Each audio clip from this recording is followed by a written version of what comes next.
The HOA thought they could intimidate me with their endless paperwork and hollow threats, but they were in for a surprise. What they didn't realize was that I wasn't just any homeowner. I was the chief of police in our county. And when they crossed the line, they were about to discover that the law doesn't bend to minor power plays. But before we dive into the riveting details, let me know where you're tuning in from. I'm curious to see how far this saga spreads. It all kicked off when Nancy, our HOA president, started flexing her non-existent authority. Wielding a clipboard as if she were running a government office, she pranced around the neighborhood brandishing fake ordinance letters. She claimed she could fine me for parking my own truck on my driveway, despite it being registered, inspected, and parked legally as stipulated under State Vehicle Code 22507.2, which clearly states that HOAs can't override municipal parking laws. When I refused to pay her threats any mind, Nancy escalated the situation. She knocked on my door with two men in polo shirts who called themselves HOA compliance officers.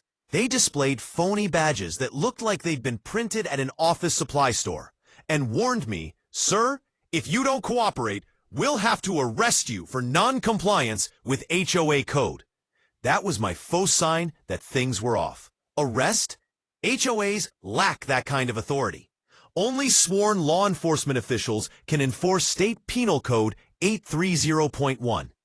I let them finish their ridiculous spiel, while my body camera recorded every word. I feigned confusion and asked them to repeat their outrageous claims. Each lie they told added to the evidence against them, while internally I was already plotting my comeback. If Nancy wanted to play at fake authority, I was prepared to counter with the real thing. The situation quickly escalated. The very next day, a marked security vehicle pulled into my driveway, flashing amber lights. Out stepped the same two so-called officers, this time brandishing zip ties as if they were about to haul me away. They had no idea who they were dealing with. Strutting up my driveway like they were in charge, one commanded, "Sir, under HOA code enforcement, you're under arrest. Step aside or we will have to use force." I nearly laughed. HOA code enforcement? That doesn't exist. Impersonating an officer is a federal crime under Title 18 U.S. Code 912. They were not merely bluffing. They were committing felonies right there in front of me. I raised my hands casually, pretending to comply. All right, I responded, walking down my porch steps. But just as they reached for me, my training kicked in. I swiftly grabbed the first guy's wrist, twisted it, and sent him crashing to the ground before he could grasp what was happening. His knee bent awkwardly with a sickening pop as he screamed, desperately trying to crawl back to their rickety patrol car. The second one lunged at me, zip ties ready. I deftly shifted my weight, hooked his ankle, and sent him sprawling face first onto the pavement. His knee slammed into the ground, dislocating immediately. He howled in agony, trying to get back on his feet, but his joint failed him at every attempt. Both men were now writhing on the ground, moaning and pleading for mercy. I had no reason to strike again. They were already defeated. I pulled out my genuine badge, the one legitimately issued by the county, not a cheap plastic replica from a print shop.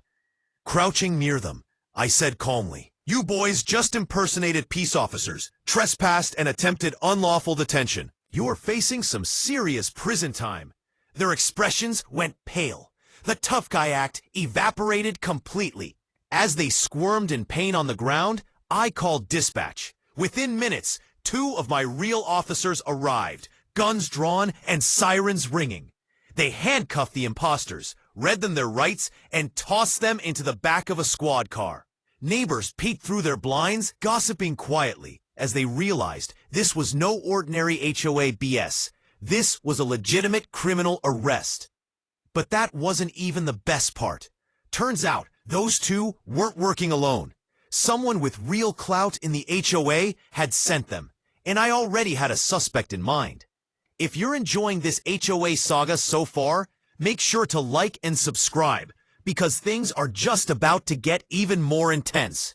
At the station, those fake officers cracked almost immediately. Under pressure, one confessed that they weren't just acting on their own. Someone in the HOA had dangled a sizable payout to teach me a lesson. And that someone was yet again Nancy Grant, the relishing HOA president. I wasn't surprised. Nancy had been after me ever since I issued a ticket to her son for reckless driving last year. She thought she could use intimidation tactics to oust me from the neighborhood, possibly ruin my career in the process. Instead, she just implicated herself in a federal case. The charges piled up quickly. Impersonating a police officer, 18 U.S. Code 912, conspiracy, attempted unlawful detention, trespassing. Each of these violations could lead to serious jail time. And given that she orchestrated this entire fiasco, Nancy wasn't going to escape accountability just by hiding behind HOA regulations. She was facing felony charges. As my officers brought her in, Nancy tried to play innocent, fuming, "This is a misunderstanding." I was trying to protect the community. I leaned over the table, sliding the file toward her. Inside the file were statements from the impostors, the fraudulent badges, and surveillance footage from my security cameras. Her composure faltered. I told her directly, "This isn't a misunderstanding, Nancy. It's a criminal conspiracy, and you're over." Her lawyer attempted to mount a defense, but the evidence was irrefutable. Within hours, Nancy was booked. The next day, the HOA board convened an emergency meeting. Neighbors who once cowered under her control now boldly demanded her immediate removal. The vote went unanimously in her favor. Nancy found herself removed from office, facing hefty fines for legal costs, and permanently barred from holding any HOA position in the future. As for those two imposters, they'll soon be limping into prison after they recuperate from their injuries, likely pondering why they ever took on the wrong chief of police. Later that evening, I stood on my porch, sipping coffee, squad cars still lining the street. The weight of justice felt both heavy and just. The neighborhood had finally rid itself of Nancy's stranglehold. As for me, I wasn't merely a neighbor. I had reclaimed my title as their chief of police. And that, dear readers, is how the HOA learned a crucial lesson. When you send fake officers after me, you don't just lose your power, you lose everything.